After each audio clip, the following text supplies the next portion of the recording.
Di tengah pandemi virus corona, buat siswa-siswi harus belajar daring dari rumah. Tiap siswa harus siapkan kuota lebih agar bisa ikuti pembelajaran via teknologi. Metode belajar jarak jauh alias daring rupanya jadi beban bagi orang tua murid. Harus belajar online di depan perangkat dalam waktu yang lama, buat siapa saja mudah bosan dan kurang semangat. Pemirsa, bersama saya Oker Sandi, inilah e-break selengkapnya. Susahnya sekolah daring.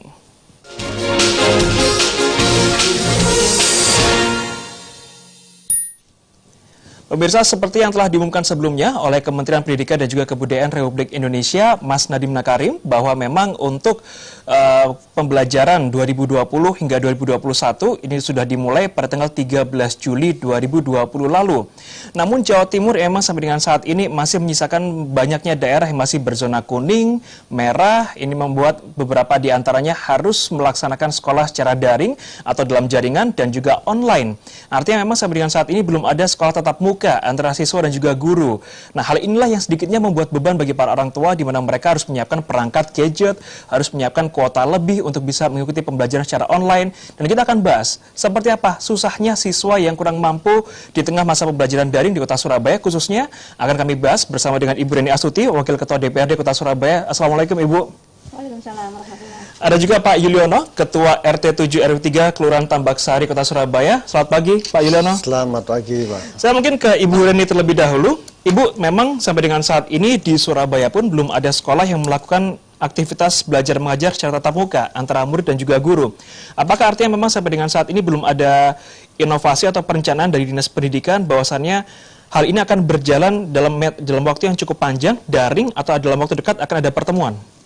Ya, jadi terkait dengan belajar dari sekolah ya, dan terkait dengan masa pandemi ini, sebenarnya Surabaya mengacu kepada apa yang menjadi keputusan dari Kementerian Pendidikan dan Kebudayaan. Betul. Kemendikbud memberikan arahan bahwa pembelajaran di sekolah bisa dimulai dengan 4 syarat. Ya, yang pertama adalah ketika zona hijau, kemudian yang kedua adalah ketika kepala daerah, dalam hal ini sebagai ketua gugus tugas, memberikan izin, kemudian yang ketiga adalah sekolah siap untuk menjalankan protokol kesehatan. Protokol kesehatan berarti di situ wajib masker, jaga jarak, dan bersih ya, cuci tangan dan sebagainya itu. Kemudian yang keempat adalah ketika orang tua memberikan izin kepada anaknya untuk bisa belajar di sekolah. Ya. Betul. Artinya 4 hal ini menjadi syarat dimulainya pembelajaran di sekolah. Nah, sebenarnya pembelajaran daring ini kita ketahui sudah berjalan sebelum masa tahun ajaran baru. Ya, ketika masa awal sekitar bulan Maret ya, anak-anak kita, anak-anak Surabaya khususnya itu sudah melakukan pembelajaran dari rumah. Ya, sampai kemudian per 13 Juli 2020 ini kita masuk pada tahun ajaran baru. Nah, oleh karena itulah kemudian saya sudah melakukan diskusi juga rapat dengan Kepala Dinas Pendidikan untuk mempersiapkan segala sesuatunya dengan mengambil evaluasi sejak bulan Maret sampai Juni kemarin, gitu ya. Ada 2 hal yang kita lihat dan ini perlu mendapatkan solusi yang cepat, gitu ya, karena pembelajaran tahun ajaran baru ini sudah dimulai di masa-masa sekarang. Kemarin anak-anak sudah melakukan layanan orientasi sekolah selama melalui daring juga, gitu ya. Sekarang sudah mulai kan. Nah, oleh karena itu kita melihatnya ada 2 hal. Yang pertama memang masalah akses internet. Beban kami mendengar, kami turun ke warga ketika reses dan sebagainya adalah bahwa kondisi pandemi ini, ekonomi warga ini kan susah. Ditambah lagi kemudian dengan beban biaya untuk akses internet. Bagi keluarga yang kurang mampu, ini semakin menyulitkan gitu. Nah, ini yang kemudian kita jadikan sebagai hal yang harus mendapatkan perhatian. Solusinya bagaimana ini solusinya? Kemudian yang kedua adalah terkait dengan inovasi pembelajaran.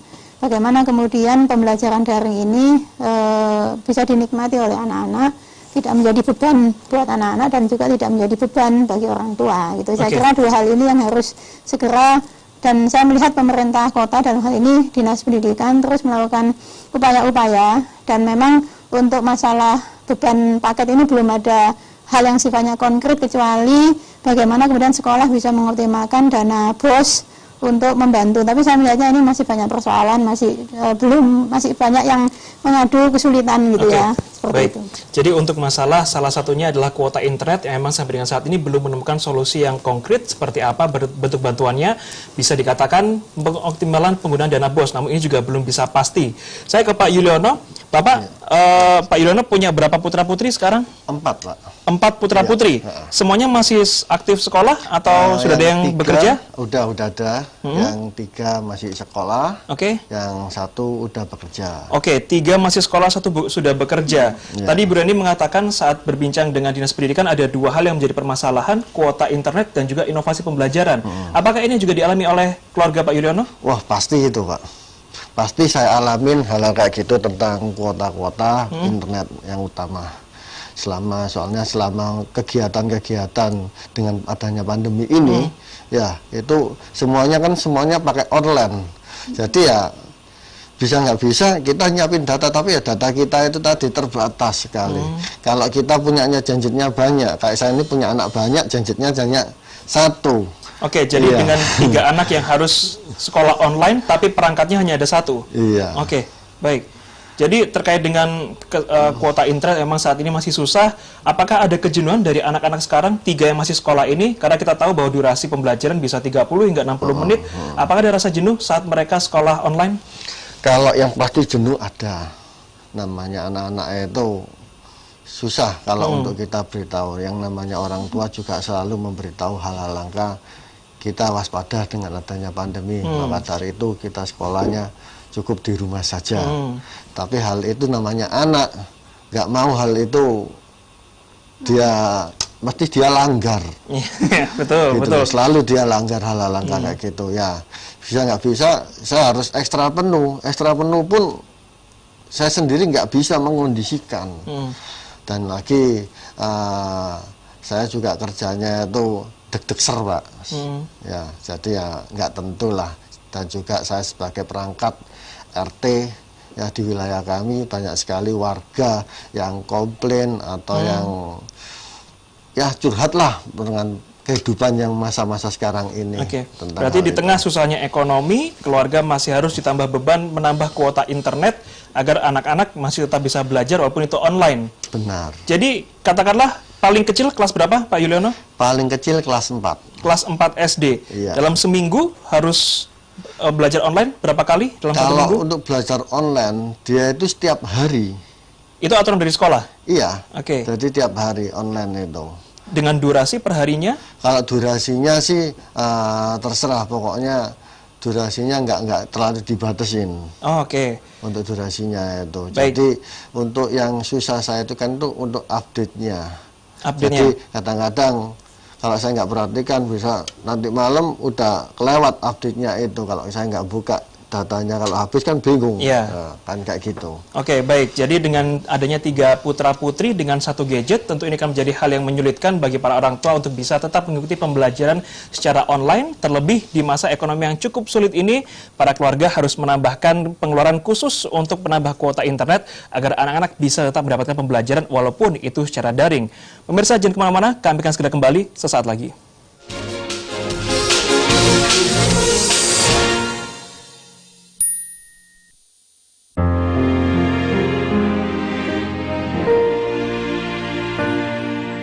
Satu nusa, satu bangsa, satu bahasa kita, tanah air pasti jaya untuk selama-lamanya. Indonesia pusaka, Indonesia tercinta.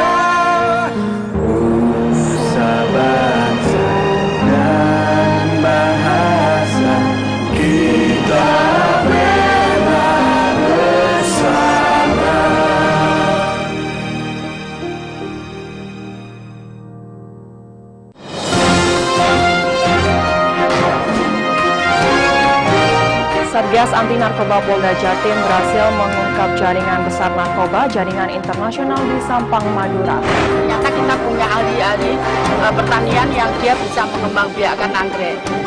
Update kabar terbaru bersama ragam berita yang hadir di tengah aktivitas pagi Anda dalam iNews Jatim.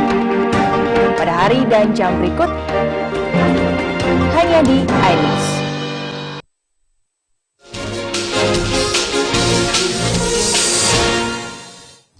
Pemirsa, Anda masih bersama kami di iBreak. Satu data yang saya temukan, bagaimana penggunaan data atau internet untuk paket Zoom sendiri. Karena ini memang yang sering kali digunakan untuk aktivitas online meeting atau sekolah.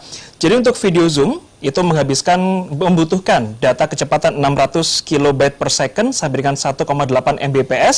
Itu untuk kualitas HD atau 720 pixel selama 60 menit. Artinya, membutuhkan kurang lebih sekitar 540 MB untuk bisa mengupload gambar kita dan 540 MB untuk mengupload data sang guru atau siapapun yang mengikuti online Zoom kita. Artinya, dalam waktu 1 jam atau 60 menit, kita membutuhkan 1,08 GB untuk mengikuti online meeting menggunakan Zoom. Sementara untuk provider di Indonesia sendiri, kita ambil rata-rata, katakanlah 1 giganya adalah 20.000, kita kalikan 5 hari dalam seminggu, artinya ada Rp120.000 kita habiskan dalam 1 minggu untuk kebutuhan online meeting atau sekolah daring. Pak Yuliano, apakah hal itu cukup memberatkan bagi kawan-kawan? Saya ambil secara rata-rata, saya tidak mengatakan bahwa ini keluarga cukup mampu secara ekonomi atau kesusahan, tapi kita ambil rata-rata, apakah Rp120.000 untuk warga kota Surabaya secara real ini cukup sulit untuk bisa dipenuhi? Benar, yang pasti dengan standarnya hal tersebut sangatlah sulit. Untuk perekonomian yang sekarang ini yang luar biasa susahnya, kan kayak gitu Pak. Apalagi banyak sekali untuk langkah-langkah menjelang kayak gitu itu udah banyak sekali. Saya sendiri juga bingung untuk mempersiapkan kegiatan-kegiatan anak-anak saya tersebut karena ya, tadi kejar-kejaran dengan kerjaan dengan data, kerjaan juga nggak pasti kan gitu. Namanya makelar, Mas. Oke. Baik, jadi memang dengan kondisi yang serba tidak pasti saat ini, angka 100.000 per minggu untuk khusus pembeli kuota itu memang cukup memberatkan. Berat. Baik, Ibu Rani, kalau kita berbicara masalah mereka yang tergolong masyarakat berpenghasilan rendah, kuota memang menjadi persoalan utama. Tapi katakanlah bagi masyarakat yang mampu secara ekonomi, mereka juga sedikit banyak mengalami kesusahan. Salah satunya adalah bagaimana mereka ikut memberikan pemahaman kepada anak-anaknya, putra-putrinya terkait dengan pembelajaran yang setelah diberikan. Artinya baik mereka yang ekonomi mampu, kurang mampu, mereka juga mengalami kesusahan, walaupun itemnya berbeda. Nah, bagaimana hal ini juga akhirnya bisa dikomunikasikan dengan Pemkot, Ibu? Ya, jadi persoalan yang mengemuka tadi yang disampaikan oleh Bapak tadi, Pak Yuliano. Iya, Pak Yuliano tadi itu juga tersampaikan ke kami ketika kami DPRD melakukan reses ya, ketemu dengan masyarakat ya, secara umum seperti itu. Dan kami juga sudah beberapa kali menyampaikan di di media dan juga menyampaikan langsung kepada Dinas Pendidikan. Dan ini juga sudah masuk juga. Saya sangat yakin persoalan-persoalan ini pemerintah kota sudah mengetahui. Gitu. Nah, oleh karena itulah perlu ada langkah yang cepat ya untuk kemudian mensolusi ini. Sebenarnya Dinas Pendidikan pernah melakukan survei, ya, ini informasi yang ketika kami rapat sebelum sekitar bulan Mei lalu. Jadi dari survei yang dibuat oleh Dinas Pendidikan bahwa ada kurang lebih 35% siswa Surabaya SD SMP yang kesulitan dalam akses internet. Apakah itu kemudian terkait dengan biaya paketnya, ataukah juga terkait dengan kepemilikan gawai, ya gadgetnya itu. Ada yang mungkin nggak punya, atau mungkin satu keluarga memiliki hanya satu, tapi dipakai orang tuanya untuk Gojek misalkan, atau mungkin untuk jualan online atau untuk apa gitu ya, sehingga kemudian anak ini tidak bisa menggunakan ketika masa pagi ketika terjadi dilakukan pembelajaran daring dengan teman-temannya, sehingga kemudian dia baru bisa menggunakan HP ya ayahnya, orang tuanya itu mungkin malam, sehingga tidak bisa real time. Nah, persoalan-persoalan ini kita meminta terus untuk segera dicari jalan keluar. salah satu jalan keluar yang disampaikan kemarin adalah bagaimana sekolah bisa menggunakan dana BOS berdasarkan peraturan Menteri Pendidikan dan Kebudayaan terkait dengan juknis BOS saat ini lebih fleksibel bisa digunakan. Nah, hanya saja ini kan perlu ada data mana sekolah mana yang sudah menggunakan penggunaan dana BOS itu untuk bantu paket.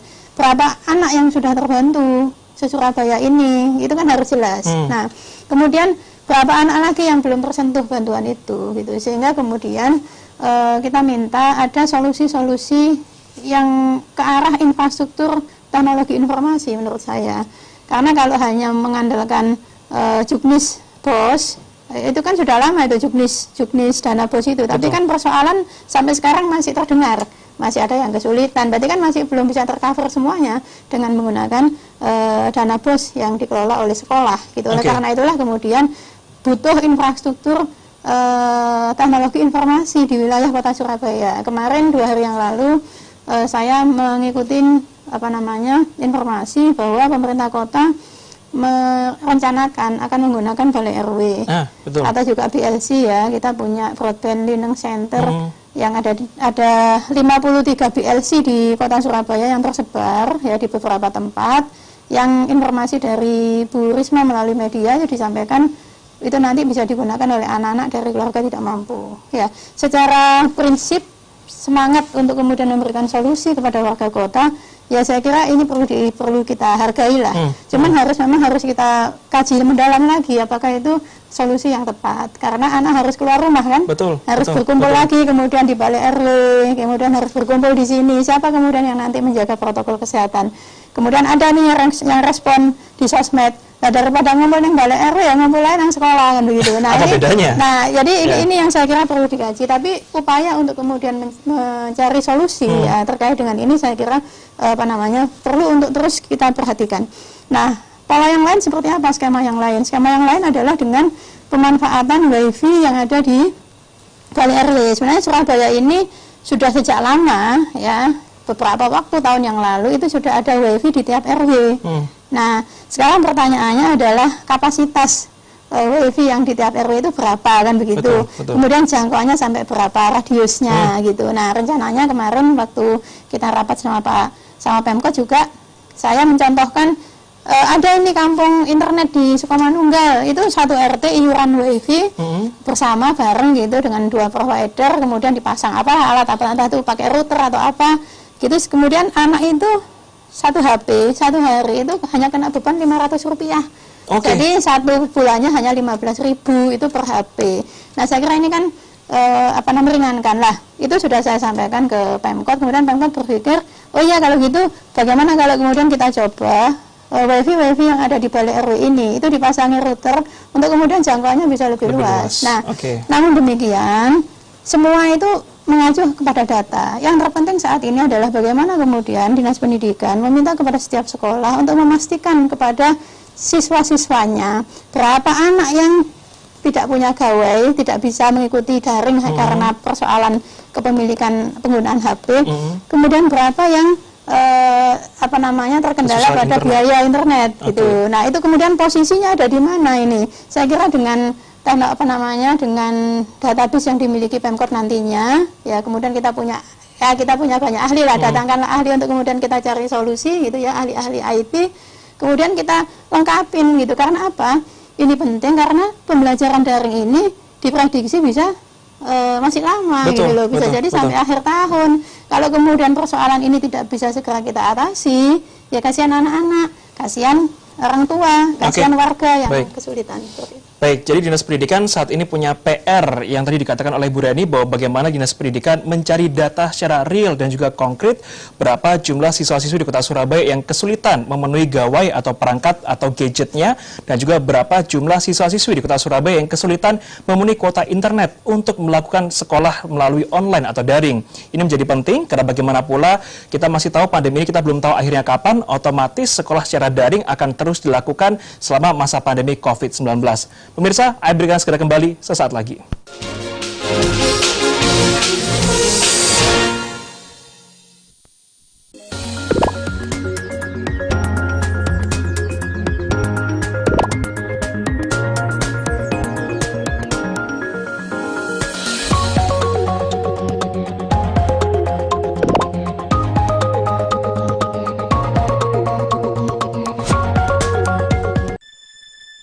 Di sini Anda mendapatkannya. I'm back. Manusia turut terikat dengan waktu, tapi berusaha berkomunikasi. Diplomasi gaya trending jadi sarana efektif mengupas isu para tokoh yang inspiratif. Helmi Yahya di iNews.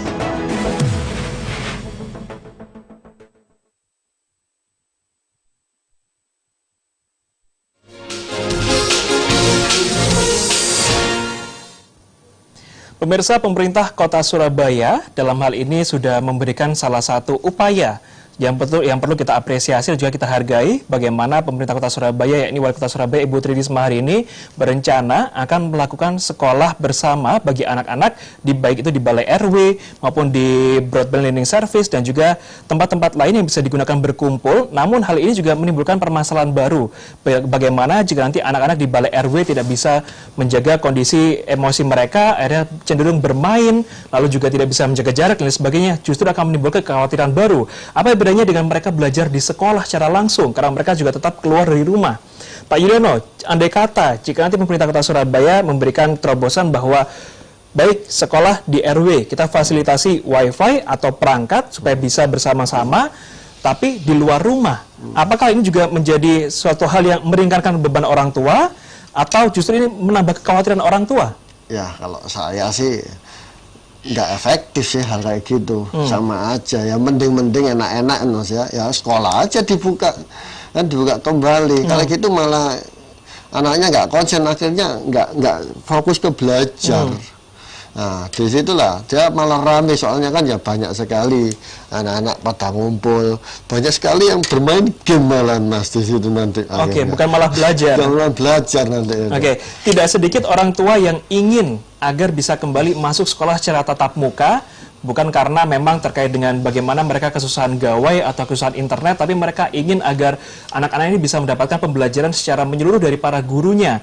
Pak Yudhoyono, Anda termasuk orang tua yang mendorong agar sekolah segera tatap muka, tapi dengan protokol yang saat ini kita belum bisa pastikan apakah ini aman atau tidak, atau masih dari rumah saja? Kalau saya sih mending sekolah aja. Secara fisik? Secara fisik. Oke, walaupun itu kita belum tahu, belum bisa menjamin bagaimana keselamatan sang anak dari penyebaran COVID-19. Ya itu tadi, semua kan ada protokol kesehatan.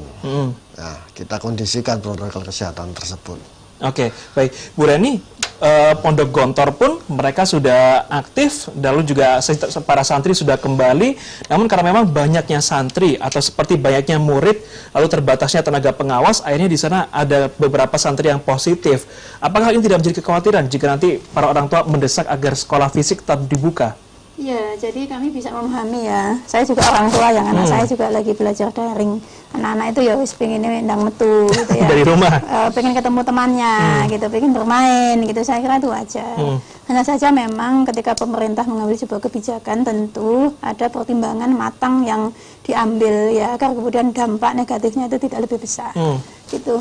Oleh karena itulah terkait itu kita kita bisa memahami apakah keinginan anak dan orang tua untuk sekolah itu. Nah, ini kita kembalikan kepada pemerintah. Tentu pemerintah perlu untuk kemudian mendengar saran-saran ya dari pakar epidemiologi, kemudian dari pakar kesehatan anak, kemudian juga dari pakar pendidikan gitu ya, perlindungan anak dan sebagainya, sehingga kemudian padu ini pertimbangan-pertimbangannya apa yang kemudian menjadi keputusan. Yang jelas saat ini kementerian memang arahannya seperti itu. Nah, saya kira ini terus apa yang menjadi kegelisahan orang tua itu juga perlu untuk kemudian kita perhatikan. Nah, kemudian terkait dengan beberapa saat ini memang pesantren ada yang buka. Memang agak berbeda ya. Kalau pesantren itu kan dia ibaratnya satu keluarga ya. Kalau sekolah ini kan dia pulang pergi. Nah, ini kan ini yang mungkin tidak bisa kita samakan. Yang jelas saat ini tentu inovasi-inovasi pembelajaran dan bagaimana kemudian terobosan-terobosan untuk penyediaan infrastruktur IT itu saya kira yang perlu. Kemarin ketika rapat dengan Pemkot itu saya mengusulkan untuk ada batasan waktu segera kemudian disolusi. Ada beberapa cara ya, ada yang tadi itu misalkan pakai Balai RW kemudian nanti wifi-nya ditambahin alat supaya radiusnya lebih menjangkau gitu ya. Atau mungkin kemarin disampaikan akan kerjasama dengan TVRI, seperti apa rencananya begitu ya. Ini saya kira semua opsi-opsi saya kira perlu lah kemudian untuk dipertimbangkan. Kemudian lagi saya juga mikir gitu ya. Kemudian saya nanya sama teman-teman yang ada adik kelas yang di ITS itu yang dia paham IT. Kemudian saya nanya apa sih skema-skema atau mungkin alternatif pilihan untuk memudahkan warga itu tidak terbebani gitu ya. Beliau menyampaikan ya coba kerjasama dengan misalkan di Surabaya ini kan ada Telkom, ya ini mungkin nanti perlu dikaji ya ini ya. Di Telkom ini kan punya jaringan telepon rumah kan. Betul. Nah sebenarnya itu bisa menjadi hotspot gitu loh. Jadi kan jaringannya Telkom ini kan sebenarnya sudah lama kan, zamannya sebelum ada HP ini kan. Orang-orang punya telepon rumah sebagian besar, entah itu jaringan telepon rumah inilah yang barangkali bisa menjadi titik-titik untuk hotspot gitu, penyebarannya di mana sehingga kemudian warga ini menghotspot titik-titik itu gitu. Nah itu untuk seperti itu kan perlu diaktifkan. Nah ini saya kira butuh kerjasama. Ini cara seperti itu. Itu mungkin pilihan-pilihan lah. Ini monggo dikaji. Baik, banyak pilihan yang bisa ditulis oleh pemerintah Kota Surabaya, namun tetap perlu pengkajian ulang mana yang terbaik terkait dengan para orang tua yang kini sudah mendesak untuk bisa anak-anaknya masuk sekolah secara fisik. Apapun alasan mereka, kita perlu menyamakan semangatnya bahwa mereka bisa masuk sekolah secara fisik atau secara langsung. Ini semangatnya adalah bisa mendapatkan pembelajaran secara menyeluruh dan secara mendalam dari para guru, namun tetap dengan protokol kesehatan. Namun karena memang sekarang sedang pandemi, kita harus tetap bersabar, di mana tetap memberikan semangat kepada anak-anak untuk bisa ikut sekolah secara daring, dan kita terus berharap kepada pemerintah Kota Surabaya bisa segera memberikan solusi. Bisa seperti yang dikatakan Bu Rani, infrastruktur, teknologi, dan juga informasi, bagaimana bisa memperluas jangkauan internet supaya masyarakat juga teringankan bebannya memenuhi kuota internet untuk ke sekolah secara daring. Terima kasih Ibu Rani. Mungkin satu sedikit aja. Boleh singkat saja Ibu. Pengkajiannya jangan lama-lama gitu. Ini masyarakat menunggu gitu. Kalau pemerintah kota tadi akan mengkaji mana solusi terbaiknya yang diambil, itu jangan terlalu lama. Kalau bisa pertengahan, paling tidak inilah bulan Juli ini sudah. Jangan lama-lama pengkajiannya. Baik, ini sudah tanggal 20 Juli, ini sudah memasuki akhir, jadi pemerintah Kota Surabaya harus segera ambil tindakan cepat memutuskan mana opsi terbaik untuk anak-anak bisa belajar secara menyeluruh. Terima kasih Bu Rani, Pak Yudono, terima kasih. Dan juga saya Kersandi mengucapkan terima kasih atas kebersamaan Anda. Sekali lagi saya ingatkan, jika harus beraktivitas di luar rumah, jangan lupa gunakan masker, hand sanitizer, juga jaga jarak 1 meter atau 2 meter. Terima kasih, selamat beraktivitas kembali.